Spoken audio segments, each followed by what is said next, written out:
আজ বহুমাত্রিক কবি গবেষক ডক্টর এস.এম. শাহনূরের জন্মদিন। জন্মদিনে কবিকে অনেক অনেক শুভকামনা।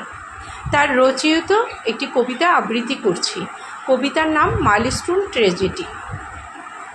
যে বয়সে প্লেন দেখে মুক্ত ছুটে আসে, যে বয়সে কাগজের প্লেন উড়িয়ে হাসে, যে বয়সে বৈমানিক হওয়ার স্বপ্ন আঁকে, সে বয়সে F7 স্বপ্নের সমাধিতে আঁকে।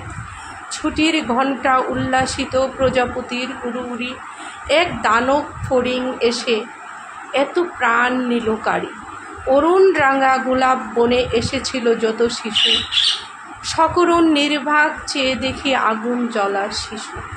চোখে মুখে রোদ ছিল যাদের আজ নিথর ছায়া, কেড়ে নিল যোদ্ধা ফড়িং খাঁচায় পোষা মায়া। ছুটির ঘণ্টা বাজে এই বুঝি ফিরবে সোনা, থাম মার চোখে মেঘ, ঠোঁটে জড়িয়ে থাকে প্রিয় নাম, ছায়াময় দাঁড়িয়ে থাকে পোড়া দেয়ালের পাশে। কোনো উত্তর দেয় না সে, শুধু তাকিয়ে হাসে।